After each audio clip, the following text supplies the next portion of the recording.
देखिए radius of convergence में आप लोगों ने क्या सीखा, corresponding to every power series, यही पावर सीरीज हम लेकर चले थे और हमने एक non negative real number r लिया था, तो हमने क्या प्रूफ किया, अगर mod z less than r है then the series is convergent and mod z greater than r then the series is divergent. यानी कि mod z less than r का मतलब है वो सारे पॉइंट जो सर्किल के अंदर लाई करते हैं। अगर रेडियस आर है तो हमें क्या लेना है, डिस्टेंस क्या होनी चाहिए, आर से लेस, और यहाँ क्या दिखाना है, डिस्टेंस आर से ग्रेटर।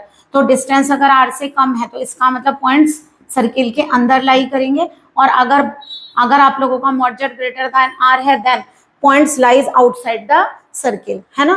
तो इसका मतलब क्या हुआ, अगर if we draw a circle of radius r with centre as origin then power series summation a and z की power n is convergent for every point z within the circle and summation a and z की power n is divergent for every point outside the circle. यानी कि कहने का मतलब हुआ कि अगर आप लोगों ने कोई भी एक सर्किल लिया है जिसकी रेडियस आर ली है, तो अगर आप लोग एक सर्किल ड्रॉ कर रहे हैं जिसकी रेडियस आर है और सेंटर आपने ओरिजिन लिया है, तो रेडियस से कम, यानी जो रेडियस से कम का मतलब डिस्टेंस कब रेडियस से कम होगी, जो पॉइंट सर्किल के अंदर लाई करेंगे।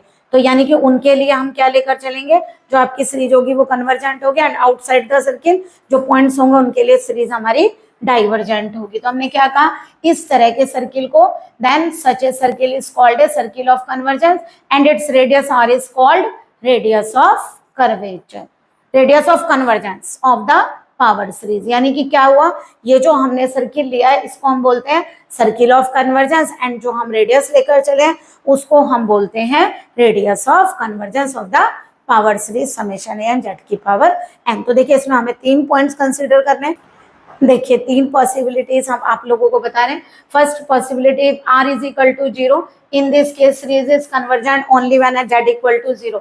यानी हमने क्या लिया था, अगर हमने ओरिजिन को सेंटर मानकर सर्किल लिया था जिसकी रेडियस हमने क्या ली थी, r, तो यानी कि अगर हमने रेडियस को क्या ले लिया 0, तो हमें पॉइंट कौन सा मिलेगा, z इक्वल टू 0। तो इन दिस केस जो सीरीज कन्वर्जेंट होगी वो केवल कहाँ पर होगी, z इक्वल टू 0 पर। बट अगर r फाइनाइट हुआ तो उस केस में हम लोग क्या बोलेंगे, कन्वर्जेंट होंगे उन पॉइंट पर जो सर्किल के अंदर है और डाइवर्जेंट होंगे उन पॉइंट पर जो सर्किल के बाहर हैं। But r is infinite, in this case series is convergent for all z।